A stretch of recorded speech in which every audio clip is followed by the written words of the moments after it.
Digest. इस video में ऐसी एक्सप्लेनेशन दूंगा कि फिर कभी नहीं भूलोगे डाइजेस्टिव सिस्टम के बारे में। तो बच्चों इस वीडियो को एंड तक जरूर देखना और अगर वीडियो पसंद आए तो लाइक और सब्सक्राइब जरूर करना। तो चलिए मैं आपको बॉडी के अंदर फूड की जो जर्नी है वो दिखाता हूँ। सबसे पहला स्टेप है इंजेशन, यानी माउथ में फूड की एंट्री। सबसे सिंपल यही स्टेप है। जो भी फूड टेस्टी दिखा बस उसे उठाकर मुंह में डालना है, राइट। सेकंड स्टेप है डाइजेशन, यानी खाने को पचाना।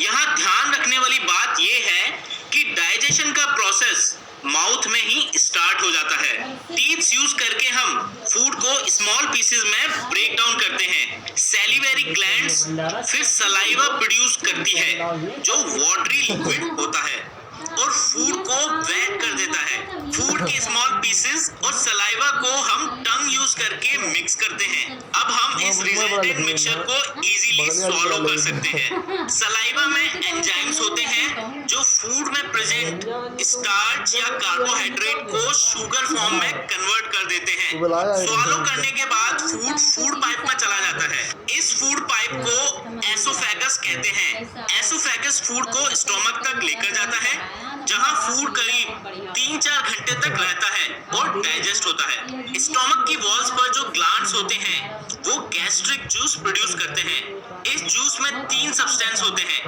Hydrochloric acid, pepsin enzyme and mucus. यहाँ मेन काम पेप्सिन एंजाइम का होता है जो फूड में प्रेजेंट प्रोटीन को डाइजेस्ट करके स्मॉलर मॉलिक्यूल्स में कन्वर्ट करता है। हाइड्रोक्लोरिक एसिड क्या काम आता है? पेप्सिन एंजाइम केवल एसिडिक मीडियम में ही काम करता है और हाइड्रोक्लोरिक एसिड गैस्ट्रिक जूस को एसिडिक बनाता है ताकि पेप्सिन प्रोटीन को प्रॉपर्ली डाइजेस्ट कर पाए। और हाँ, ये फूड में प्रेजेंट बैक्टीरिया को भी किल करता है। म्यूकस क्या काम आता है? म्यूकस स्टोमक की इनर लाइनिंग्स को हाइड्रोक्लोरिक एसिड से प्रोटेक्ट करता है, अदरवाइज स्टोमक के सरफेस पर इरोजन हो जाएगा और अल्सर्स फॉर्म हो जाएंगे। आगे बढ़ते हैं बच्चों।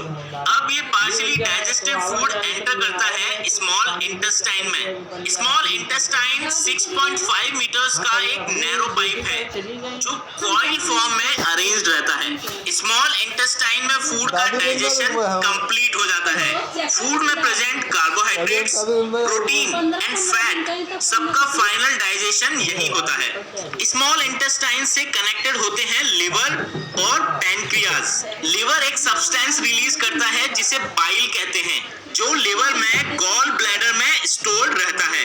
बाइल नेचर में एल्कलाइन होता है एंड इसमें सॉल्ट्स होते हैं जो फूड में प्रेजेंट फैट्स को स्मॉल पार्टिकल्स में ब्रेक कर देते हैं ताकि एंजाइम्स इन्हें इजीली डाइजेस्ट कर पाए।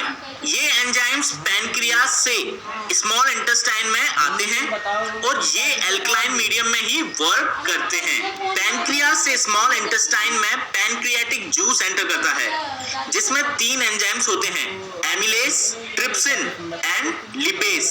एमिलेज स्टार्च या कार्बोहाइड्रेट को ब्रेक डाउन करता है, ट्रिप्सिन प्रोटीन को करता है और लिपेज फैट्स को ब्रेक डाउन करता है जो कॉम्प्लेक्स कार्बोहाइड्रेट्स को ग्लूकोज में कन्वर्ट करते हैं, प्रोटीन को एमिनो एसिड्स में कन्वर्ट करते हैं और फैट्स को फैटी एसिड्स और ग्लाइसरोल में कन्वर्ट करते हैं। अब डाइजेशन फाइनली कंप्लीट हो गया और बॉडी ने लार्ज इनसॉल्युबल फूड को कन्वर्ट कर दिया है स्मॉल वाटर सॉल्युबल मॉलिक्यूल्स में। ये सारा इतना लंबा प्रोसेस क्यों होता है हमारी बॉडी में? ताकि फाइनल प्रोडक्ट्स यानी glucose, amino acids and glycerol और फैटी एसिड्स ब्लड के थ्रू बॉडी के डिफरेंट पार्ट्स तक ले जाए जा सके, जहां ये सेल्स में स्टोर होते हैं और energy, growth and body repair के काम आते हैं। ब्लड में ये प्रोडक्ट्स 3rd स्टेप में मिक्स होते हैं। इस स्टेप को एब्जॉर्प्शन कहते हैं। स्मॉल इंटेस्टाइन की सरफेस पर millions of tiny finger shape projections होते हैं जिन्हें विली कहते हैं। इन विलीज से ब्लड वेसल्स कनेक्टेड होती हैं विली फूड को एब्जॉर्ब करते हैं और ब्लड वेसल्स तक पहुंचाते हैं। फोर्थ स्टेप है एसिमिलेशन। इस स्टेप में blood digested and dissolved food molecules को यानी glucose, amino acids and glycerols को बॉडी सेल्स तक लेकर जाता है। इन मॉलिक्यूल्स की कुछ क्वांटिटी तो cell immediately energy and repair के लिए यूज में ले लेते हैं। जो फूड मॉलिक्यूल्स एक्सेस बच जाते हैं वो लिवर में ग्लाइकोजन की फॉर्म में जाकर स्टोर हो जाते हैं और जब जब बॉडी को नीड होती है ये ग्लाइकोजन बॉडी सेल्स को एनर्जी देता है। लास्ट स्टेप 5 है इजेशन।